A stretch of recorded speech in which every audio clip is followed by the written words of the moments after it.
नमस्कार, आप सभी का स्वागत है IND 24 के खास कार्यक्रम द वीक ऑफ शो में। मैं वैष्णवी हाजिर हूं आपके लिए इस सप्ताह के सारे सियासी ड्रामों की फिल्म लेकर। तो चलिए रंगमंच से पर्दा उठाते हैं और आपको दिखाते हैं इस हफ्ते की प्रमुख सियासी हलचलें।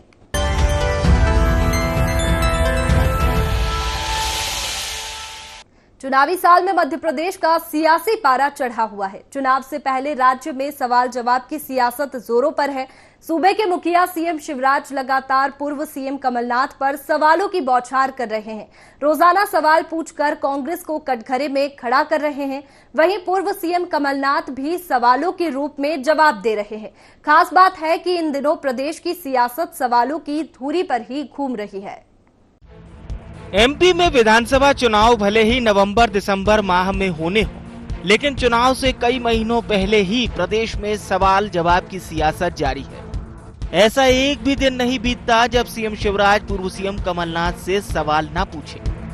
मुद्दे भले ही अलग अलग रहें, लेकिन सवाल जारी है। वहीं उधर से यानी कांग्रेसी खेमे की ओर से भी सियासत सवालों की धुरी पर ही घूम रही है। शिवराज सवाल पूछते हैं तो कमलनाथ उसके प्रत्युत्तर में भी सवाल ही करते हैं, कभी कभी जवाब भी दे देते हैं। इधर शिवराज के सवालों का सिलसिला जारी है तो नाथ के ट्वीट का सिलसिला भी। लगातार जारी सवालों की बेला में सीएम शिवराज ने एक बार फिर कमलनाथ से सवाल पूछा। सीएम शिवराज ने इस बार पूछा कि आपने किए वादे के मुताबिक श्रमिक महिलाओं के लिए रैन बसेरा आखिर क्यों नहीं खोला? कमलनाथ जी, आपने वादे को पूरा नहीं किया, बल्कि झूठी घोषणाएं करके सिर्फ जनता को गुमराह ही किया। शिव फिर बोले, जवाब दे नाथ। कमलनाथ जी से केवल इतना ही कहता हूं कि झूठी घोषणाएं ना करें, फिर से जनता को ना भ्रमाएं, क्योंकि पुराने वचन आपने पूरे नहीं किए। आपने कहा था मध्य प्रदेश की श्रमिक महिलाओं के लिए रैन बसेरे खोले जाएंगे, 1.25 साल में एक भी नहीं खोला। इधर सीएम शिवराज के सवालों पर कांग्रेस की ओर से भी जोरदार वार सामने आया। कांग्रेस एक और तो 23 में अपनी सरकार के बनने का दावा करती नजर आई। वहीं कांग्रेस की बात का लब्बो लबाब यही निकला कि जैसे कांग्रेस कह रही हो कि सवालों का जवाब जनता ही देगी। हालांकि कांग्रेस नाथ सरकार में हुए कार्यों को गिनाने से भी नहीं चूकी। भारतीय जनता पार्टी की सरकार के पास 18 साल के काम गिनाने के लिए नहीं है। सवाल पूछने का सिलसिला शिवराज जी ने इसलिए शुरू किया है ताकि 3 लाख करोड़ से ज़्यादा के कर्जे में डूबे मध्य प्रदेश की कुशासन पर पर्दा पड़ा रहे। कमलनाथ जी की 15 महीने की सरकार में 1000 गौशालाएं बनाई गई। उन पर ताले क्यों पड़े हैं? 2008 में आपने वादा किया था कि किसानों का 50,000 रुपये का कर्जा माफ़ करेंगे। 15 साल हो गए हैं, कितने साल बाद माफ करेंगे? चुनावी साल में सियासी दलों का एक दूसरे पर आक्रामक होना लाजिमी भी है, लेकिन जिस तरह से सूबे में सियासत सवालों और जवाबों के इर्द गिर्द घूम रही है, उसे देखकर ये जरूर लगने लगा है कि ये दौर विधानसभा चुनाव तक जरूर जारी रहेगा। इधर सीएम शिवराज कांग्रेस के घोषणा पत्र पर किए वादों पर सवाल पूछ रहे हैं और जो वादे पूरे नहीं किए गए उसे लेकर नाथ पर तंज भी कस रहे हैं। वहीं दूसरी ओर बीजेपी के सवालों पर कांग्रेस भी पलटवार करने से नहीं चूक रही है और नाथ के बल पर सत्ता वापसी का दावा कर रही है। हालांकि इन सवालों और जवाबों की सियासत में जनता किसके साथ खड़ी होगी, इसका जवाब तो भविष्य में ही मिल सकेगा। फिलहाल सियासत में सवालों और जवाबों का सिलसिला कब तक जारी रहता है, ये देखने वाली बात होगी। Bureau report IND 24। Madhya Pradesh में होने वाले विधानसभा चुनाव को लेकर सियासत के चाणक्य कहे जाने वाले पूर्व सीएम दिग्विजय सिंह भी एक्टिव हो गए हैं। प्रदेश में कांग्रेस की सत्ता में वापस लाने के लिए अब दिग्विजय सिंह भी मैदान में उतर आए हैं। नर्मदा परिक्रमा करने वाले दिग्विजय एक बार फिर प्रदेश की सभी 230 विधानसभा सीटों का दौरा कर जनता की नब्ज टटोलेंगे। वहीं दिग्विजय की सक्रियता ने सियासत को गरमा दिया है। सूबे के मुखिया सीएम शिवराज और गृह एवं जेल मंत्री डॉक्टर नरोत्तम मिश्रा ने दिग्विजय सिंह को जमकर निशाने पर लिया। देखिए रिपोर्ट। चुनावी साल है। मिशन 23 को लेकर भाजपा कांग्रेस समेत सभी सियासी दल तैयारियों में जुट गए हैं। अगर कांग्रेस की बात की जाए तो कमलनाथ खुद मैदान में उतरकर जमीनी नब्ज टटोल रहे हैं। इसके साथ ही विधानसभा चुनाव को लेकर राजा साहब भी एक्शन मोड में हैं। माना जा रहा है कि भारत जोड़ो यात्रा के बाद अब दिग्विजय सिंह मिशन 23 पर पूरी तरह से सक्रिय होंगे। दिग्विजय सिंह सभी 230 विधानसभा सीटों का दौरा करके जनता के बीच पहुंचेंगे। इसकी शुरुआत भी दिग्विजय ने भोपाल के बैरसिया और गोविंदपुरा विधानसभा क्षेत्र से कर दी है, जहां बैरसिया में उन्होंने मंडलम और सेक्टर के कार्यकर्ताओं से 1-to-1 चर्चा की और जीत का मंत्र दिया। वो यूपी के भी प्रभारी रहे, वो आसाम के भी रहे, कर्नाटक और आंध्र के भी रहे, और सब जगह उनके जब प्रभारी थे कांग्रेस जीती। और मध्य प्रदेश में भी शिवराज जी देख लें कि पिछला चुनाव अब हार गए थे। दिग्विजय सिंह जी ने नर्मदा परिक्रमा की थी, इस बार राहुल गांधी के साथ उन्होंने कन्याकुमारी से कश्मीर तक पदयात्रा की है। तो आपकी तो उल्टी गिनती शुरू हो चुकी है। 174 से ज़्यादा सीटें कांग्रेस की आएंगी और फिर कमला जी के नेतृत्व में कांग्रेस सरकार बनेगी। इधर सरकार भी एक बार फिर सत्तासीन होने की तैयारियों में जुटी हुई है। यही वजह है कि शिवराज सरकार विकास यात्रा के पथ पर चल रही है। सीएम शिवराज समेत मंत्री, सांसद, विधायक सरकार की उपलब्धियों को जनता तक पहुंचाने में लगे हुए हैं। इसी बीच दिग्विजय सिंह की एंट्री ने सियासी पारे को और चढ़ा दिया है। ऐसे में बीजेपी कांग्रेस पर हमला बोलने से कैसे चूक सकती है, और हुआ भी यही। सूबे के मुखिया सीएम शिवराज सिंह चौहान ने दिग्विजय सिंह पर जमकर निशाना साधते हुए कहा कि दिग्विजय सिंह वोट काटते हैं या वोट जोड़ते हैं। जिस तरह से वो बयान देते हैं, उससे कांग्रेस को सोचना चाहिए कि फायदा होगा या नुकसान। अब वो वोट काटते हैं कि वोट बांटते हैं, ये कांग्रेस भी समझती है और जनता भी समझती है। जिस तरह के उनके बयान आते हैं वो देश को भी लज्जित करते हैं और उनको सुनकर जनता भी लज्जित होती है। अब उनका क्या प्रभाव पड़ेगा ये कांग्रेस सोचे। सिंह जी खुद कह चुके हैं कि मेरे जाने से वोट कटते हैं। मैं नहीं कह रहा, उनने कहा। जब वो खुद अपने बारे में धारणा रखते हैं तो आम जनता उनके बारे में क्या धारणा रखती होगी आप जानते हैं। अगर साल 2018 की बात की जाए तो चुनाव से पहले दिग्विजय सिंह ने नर्मदा परिक्रमा की थी। इस बार वो सभी सीटों पर पहुंचने की कवायद में लगे हुए हैं। कुल मिलाकर मिशन 23 में दिग्विजय सिंह की एंट्री से सियासी गर्माहट दिखने लगी है।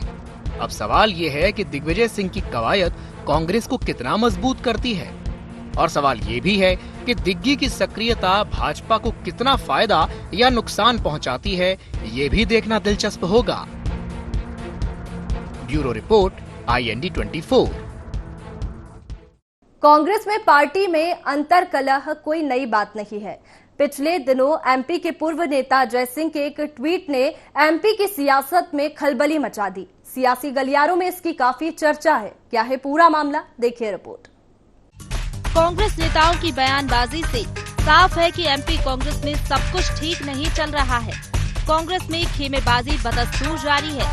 वो तब जब कांग्रेस मिशन 2023 को फतेह करने की तैयारियों में जुटी है। जी हाँ, पूर्व नेता प्रतिपक्ष अजय सिंह एक बार फिर सुर्खियों में है। इसकी वजह है पार्टी लाइन से उनका जुदा रुख। पूर्व नेता प्रतिपक्ष अजय सिंह ने ट्वीट के जरिए लोगों की समस्या और सुझाव के लिए नंबर जारी किया है। लिखा, यदि आपके पास कोई समस्या या सुझाव है तो हमें बताएं।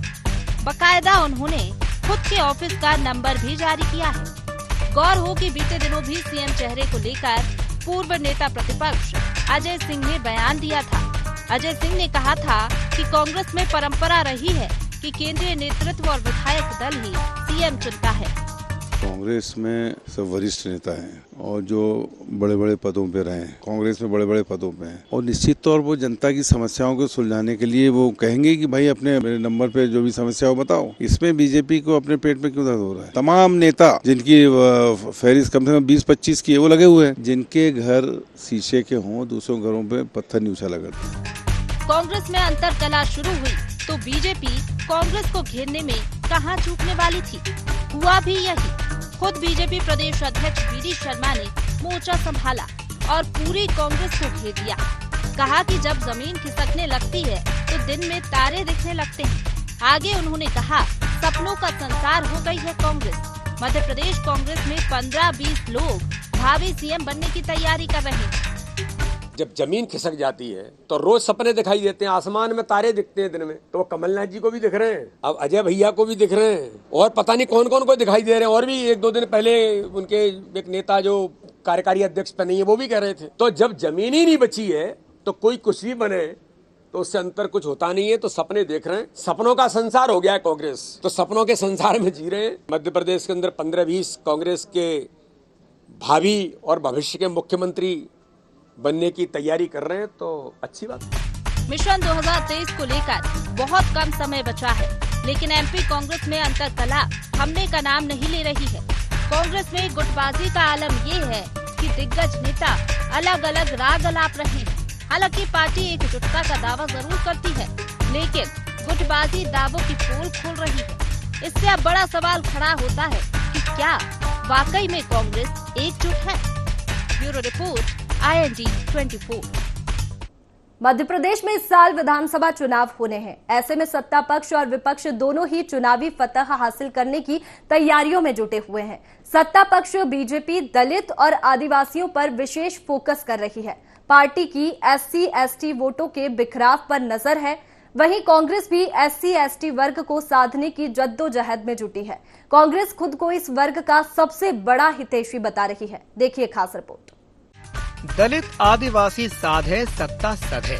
बीजेपी इसी मंत्र के साथ मिशन 23 के रण में उतरने की तैयारी में है। इस बार बीजेपी का सबसे ज्यादा फोकस दलित और आदिवासी पर है। तभी तो बीजेपी इस बार SC/ST वर्ग को अपने पक्ष में लाने की पूरी कोशिश कर रही है। हालांकि मिशन 23 में भीम आर्मी और जयस जैसे संगठन भी चुनाव में ताल ठोकने की तैयारी में है। अभी हाल ही में राजधानी भोपाल के भेल दशहरा मैदान में रैली आयोजित करके इन संगठनों ने अपनी ताकत भी दिखाई। इसके बाद से ही SC/ST वोटों में बिखराव पर भाजपा की नजरें टिक गई हैं और मिशन 23 में इसका बीजेपी पूरा फायदा लेने की फिराक में है। भारतीय जनता पार्टी का नारा है सबका साथ, सबका विकास, सबका विश्वास। हमने सभी के लिए कार्य किया है, योजनाएं बनाई हैं और योजनाओं का लाभ सबको मिला है। प्रधानमंत्री आवास जब उपलब्ध कराए गए तो उसमें SC/ST नहीं देखा गया, पर सबसे ज्यादा लाभ उनको प्राप्त हुआ है। पर कांग्रेस पार्टी तुष्टीकरण करती है, कांग्रेस पार्टी समाजों में बांटती है, कांग्रेस पार्टी वर्गों में बांटती है। तो एक बात बहुत स्पष्ट है कि विकास के एजेंडे के साथ भारतीय जनता पार्टी ने काम किया है, और चाहे वो किसी वर्ग का हो, चाहे वो किसी क्लास का हो, चाहे वो किसी जात का हो, और उसी एजेंडे के साथ हम आगे भी चलेंगे। उधर कांग्रेस भी SC/ST को साधने में जुटी हुई है और अपने आप को इस वर्ग का हितैषी बता रही है। पूर्व मंत्री PC शर्मा ने कहा कि ये वर्ग हमेशा कांग्रेस के साथ था और मिशन 23 में भी कांग्रेस के ही साथ रहेगा। हमारे जो मंडलम सेक्टर का गठन हुआ है वो लोग इसको देख रहे हैं, और इन्होंने जो वोट इनको लगता है, चाहे अल्पसंख्यकों, आदिवासियों, SC, इनके थोक में वोट काटे हैं। और इन विधानसभाओं में चाहे वो नरेला हो, चाहे मध्य हो, चाहे दक्षिण पश्चिम हो या उत्तर हो, इस सब जगह माइनॉरिटी के वोट कैसे काटे जाएं, ये इन्होंने इंस्ट्रक्शन दे रखे हैं। लेकिन कुछ भी कर लें, इस बार इनकी हालत और जमीन इतनी खिसकी हुई है कि कुछ भी कर ले, ये 50-60 से आगे नहीं बढ़ने वाले। गौरतलब है कि SC और ST वर्ग के लिए प्रदेश में 82 सीटें आरक्षित हैं। सूबे में सरकार बनाने के लिए SC/ST वोटर्स का रोल बेहद अहम रहा है। फिलहाल इन पर भाजपा और कांग्रेस का कब्जा है और इसमें सेंध लगाने की तैयारी में क्षेत्रीय संगठन दमखम आजमाने के लिए इन क्षेत्रों में पैठ बढ़ा रहे हैं। ये बात भी जरूर है कि मिशन 23 के रण में क्षेत्रीय दलों की एंट्री से वोटों का बिखराव तो होगा। इसका सियासी दल कितना फायदा ले पाते हैं, ये तो आने वाला वक्त ही बताएगा। Bureau report, IND 24। चुनावी साल है, ऐसे में सत्ता पक्ष और विपक्ष के बीच सियासी जंग लाजमी है। मुद्दा या माध्यम चाहे कोई भी हो, लक्ष्य सत्ता का सिंहासन ही होता है। इन दिनों छत्तीसगढ़ में हालात कुछ इसी तरह के बने हुए हैं, जहां सूबे के CM भूपेश बघेल और पूर्व CM डॉक्टर रमन सिंह के बीच ट्विटर पर जंग छिड़ी हुई है। दोनों एक दूसरे को ठाकुर साहब और दाऊ कहकर संबोधित करते हैं। देखिए दाऊ और ठाकुर की सियासी जंग की ये रिपोर्ट। दरअसल छत्तीसगढ़ में नक्सली आतंक कहर बरपा रहा है। पिछले दिनों भाजपा नेता इसी लाल आतंक की भेंट चढ़ गए थे। भाजपा नेताओं की हत्या से राज्य की सियासत गरमाई हुई है। इस बीच सरकार की एनआईए जांच की मंशा ने सियासी पारे को और चढ़ा दिया है। लाल आतंक को लेकर शुरू हुई जंग सड़क से ट्विटर तक पहुंच गई है, जहां सीएम भूपेश और पूर्व सीएम डॉक्टर रमन सिंह एक दूसरे पर दाऊ और ठाकुर साहब कहकर वार पलटवार कर रहे हैं। आरोप प्रत्यारोप के बीच कांग्रेस अपनी बात रखने के लिए सोशल मीडिया को अहम प्लेटफॉर्म मान रही है। सोशल मीडिया महत्वपूर्ण प्लेटफॉर्म है और जो ज्वलंत सवाल है उसको मुख्यमंत्री जी उठा रहे हैं। अब उससे डॉक्टर रमन सिंह जी तिलमिला रहे हैं कि उनका विषय है, लेकिन उनको जवाब देना चाहिए। प्रदेश के 15 साल मुख्यमंत्री रहे हैं, यदि कोई सवाल को के जवाब से भाग रहे हैं, इसका मतलब है कि उन सवालों का जवाब वो देना नहीं चाह रहे। उनमें साहस है तो मुख्यमंत्री के सवालों का जवाब। वहीं सोशल मीडिया को लेकर कांग्रेस के बयान से विपक्ष भी इत्तेफाक रख रहा है। साथ ही विपक्ष सवाल भी उठा रहा है कि पूर्व सीएम डॉक्टर रमन सिंह ने ट्वीट कर सीएम भूपेश बघेल से जो पूछा वे उसका जवाब दें। रही बात सोशल मीडिया की, तो इसकी ताकत क्या है ये 2014 और 2019 में पीएम मोदी ने बता दिया है। जनता तक अपनी बात पहुंचाने के लिए सोशल मीडिया में एक सशक्त माध्यम है। कल माननीय रमन सिंह जी ने ट्वीट करके भूपेश बघेल जी से पूछा कि प्रधानमंत्री गरीबों का प्रधानमंत्री आवास आप कब देंगे। उन्होंने ट्वीट करके ये भी बताया कि छत्तीसगढ़ में भारतीय जनता पार्टी के शासनकाल में 7.5 लाख से ऊपर आवास बन चुके हैं और 3 लाख इस शासन में 3 साल में एक भी आवास नहीं बने। भूपेश बघेल जी ने उस पर उत्तर दिया कि आखिर ये संख्या आई कहां से। भूपेश बघेल जी, आप संख्या की चिंता मत करिए। भूपेश बघेल जी, सोशल मीडिया की क्या ताकत है 2014 और 2019 में माननीय नरेंद्र मोदी जी ने बता दिया। आप तो बस इंतजार करिए, चाहे सोशल मीडिया की बात हो चाहे सड़कों पर भारतीय जनता पार्टी के सवालों के बौछार से आप बच नहीं पाएंगे। आपको भारतीय जनता पार्टी और जनता के सवालों के जवाब देने पड़ेंगे, चाहे वो सड़कों पर हो चाहे सोशल मीडिया पर हो। ये पहली दफा नहीं है जब किसी मसले को लेकर सीएम भूपेश और पूर्व सीएम डॉक्टर रमन सिंह के बीच ट्विटर पर जंग छिड़ी हो। इसके पहले भी इनके बीच ट्विटर वॉर देखा गया है। लेकिन सवाल ये उठता है कि क्या ट्विटर वॉर के जरिए ही 2023 में सत्ता का रास्ता खुलेगा। रायपुर से IND 24 के लिए निधि प्रसाद की रिपोर्ट। अब बात करते हैं छत्तीसगढ़ के स्वास्थ्य मंत्री टीएस सिंहदेव की, जिन्होंने एक बार फिर दबी जुबान में अपनी तकलीफ जाहिर की। छत्तीसगढ़ में चुनाव से पहले सियासी झटके महसूस किए जा सकते हैं। यहाँ की राजनीति में कभी सत्ता पक्ष विपक्ष पर हावी हो जाता है तो कभी सत्ता पक्ष खुद पर। सच में सियासत में बहुत कुछ हो रहा है। बारी बारी से हर एक मुद्दे पर जाएंगे, लेकिन उससे पहले देखिए मंत्री टीएस सिंहदेव पर यह खास रिपोर्ट। बात निकलेगी तो दूर तलक जाएगी। लोग बेवजह उदासी का सबब पूछेंगे, ये भी पूछेंगे कि तुम इतने परेशान क्यों हो।